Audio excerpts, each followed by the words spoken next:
Shalom a todos, mi nombre es Jacqueline Luz y les doy la bienvenida a este nuevo video en el canal Jóvenes Peregrinando para la serie Temas Juveniles.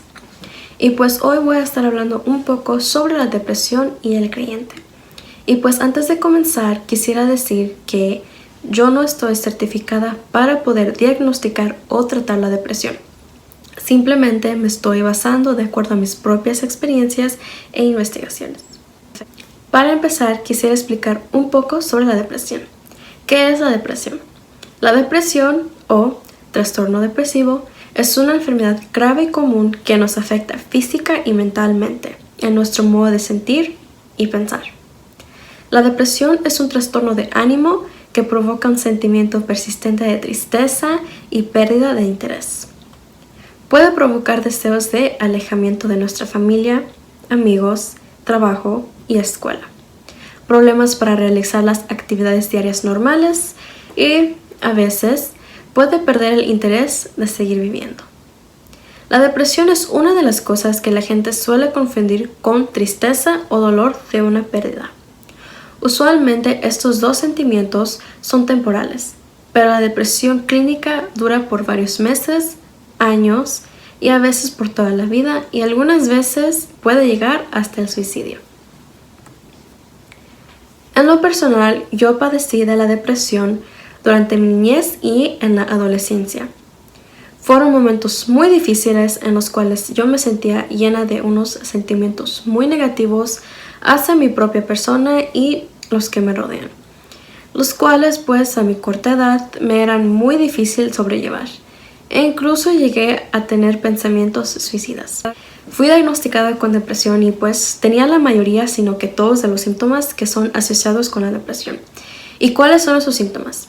Esos son síntomas de tristeza, ira, irritabilidad o frustración, pérdida de interés en actividades normales o pasatiempos, insomnio o dormir demasiado, cansancio o falta de energía, reducción del apetito y pérdida de peso o aumento de antojo y aumento de peso, ansiedad, agitación o inquietud, sentimientos de inutilidad o culpa, pensamientos suicidas, intentos de suicidio o suicidio y algunos más. Ahora, cuando una persona está bajo una religión y padece de la depresión, estas son vistas como personas sin fe, alguien que sufre por haber pecado, por ser débil en su fe. Dicen que es una depresión que nunca les debería de haber dado si ellos ya fueran renacidos y salvados. Por lo menos esto es algo que yo vi en la iglesia que asistía. Conocí a varios jóvenes que sufrían por la depresión y que no sabían a quién hablarle por la simple razón de que si ellos hablaban iban a ser juzgados por los miembros de la iglesia. Durante mi tiempo en esa iglesia vivía mi vida con una felicidad, la cual no era porque estaba estudiando la Torá, sino simplemente porque por fin pertenecía a un grupo en la cual yo podía interactuar con ellos y tenía, según yo, una razón por vivir. Los métodos más recomendados para pacientes que sufren de la depresión por los médicos y psicólogos son medicamentos o terapias. Y en la religión recomiendan participar en la iglesia, participar en grupos de estudios bíblicos y pedir oraciones de los demás hermanos y hermanas para poder deshacerse de sus sufrimientos. Yo por mi parte tomé terapias e incluso me uní a un grupo de jóvenes religiosos pues para poder sentirme mejor. Y pues sí, me ayudó, pero el alivio fue solamente temporal. No sané completamente hasta que me reconcilié con el Creador. Esto me lleva al tema de la depresión y el creyente. El cambio que pasamos cuando decidimos regresar al Eterno y servirle, con obediencia, fidelidad y con firmeza en nuestro peregrinar. Cuando nosotros hacemos ese reconocimiento, que es que solo por medio de nuestro Mesías Yeshua es que podemos acercarnos al Creador, comenzamos un estado de purificación. Pasamos por un cambio, el cual requiere que entreguemos toda nuestra mente y nuestra vida completamente al Eterno. Como se ha estudiado con el grupo de jóvenes en el libro de Levítico, pasamos por un cambio, el cual requiere que entreguemos toda nuestra mente y toda nuestra vida completamente al Eterno. Como se ha estudiado con el grupo de jóvenes en el libro de Levítico, esta entrega se trata de ofrecerle al Eterno lo más profundo de nosotros, nuestras emociones, ambiciones, y pensamientos. Esto lo vemos en Levítico 1, versículos del 8 al 9. Y dice: seguidamente los mismos hijos de Aarón, los sacerdotes, dispondrán los trozos, la cabeza y la grasa sobre la leña que está encima del fuego del altar. Y después de lavar en agua sus entrañas y sus patas, el sacerdote lo dejará consumir todo sobre el altar. Es un holocausto, un sacrificio ígneo de olor que apacigua al Eterno. Como ya se ha estudiado antes, la cabeza hace referencia sobre nuestra mente, nuestra atención completa para el Eterno, para que Él tenga dominio sobre ella. La grosura significa nuestras emociones, lo que nos llega a jactar y nos puede impedir acercarnos al Eterno. La ofrenda del holocausto es la entrega completa que hacemos para poder acercarnos al Creador, regresar con Él en un estado puro y santo voluntariamente, tal como Él mandó desde el principio. Reflexionando en el estudio, me di cuenta de que cuando una persona decide consagrarse al Eterno, todas esas emociones negativas que sufrió durante la depresión ya no habitan más en él o ella. Porque el Eterno es nuestra fortaleza y podemos tener una vida en completa paz y plenitud con Él. Al hacer esta entrega, nosotros empezamos a reflexionar día y noche en su palabra, constantemente aplicando ese entendimiento que el Eterno nos ha dado por medio de su Ruach para poder rectificar nuestro camino hacia Él.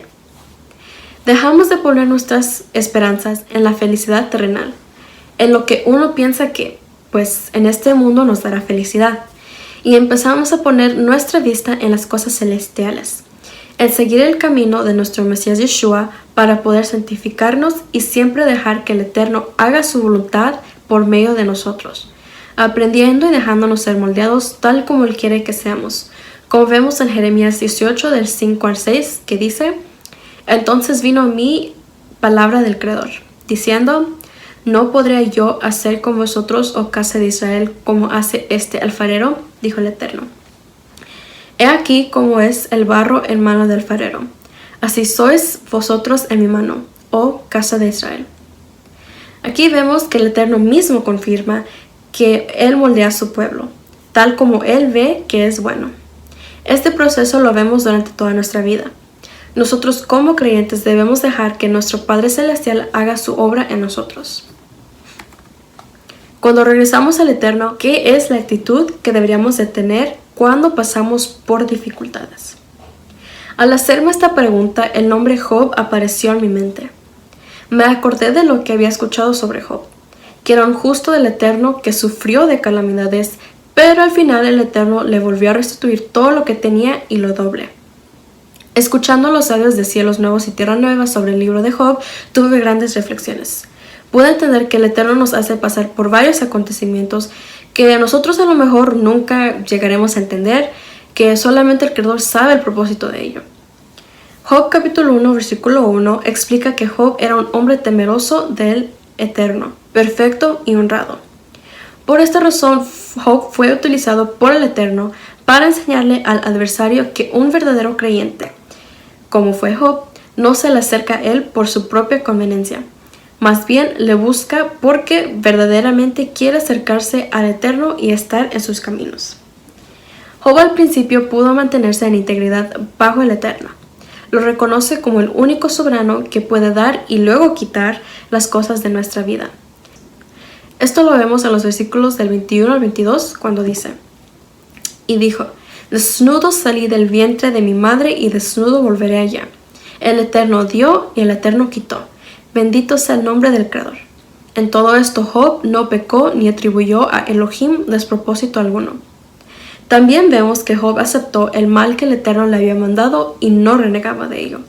Y esto lo podemos ver en su respuesta a su esposa, quien le dijo que deje su integridad al Eterno en el capítulo 2, versículos 9 al 10.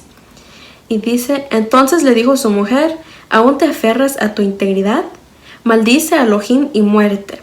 Pero él le respondió: como suelen hablar las insensatas, has hablado tú. Si recibimos de Elohim el bien, ¿no hemos de aceptar también el mal? En todo esto no pecó Job con sus labios. Luego fue visitado por sus amigos y estuvieron por 7 días y 7 noches sin hablar. reconociendo el gran sufrimiento que estaba padeciendo Job.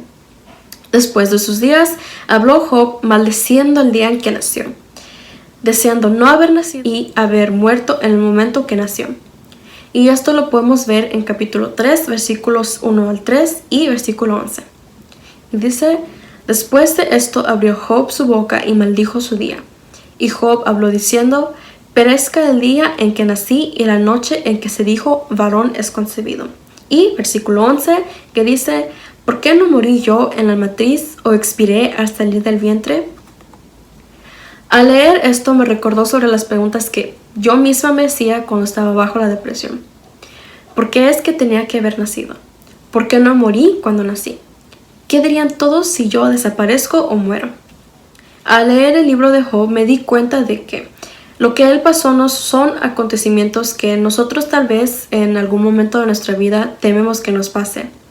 Los pensamientos que él tuvo, el sufrimiento y la reacción son algo que nosotros demostramos a consecuencia de nuestra condición caída durante tiempos difíciles.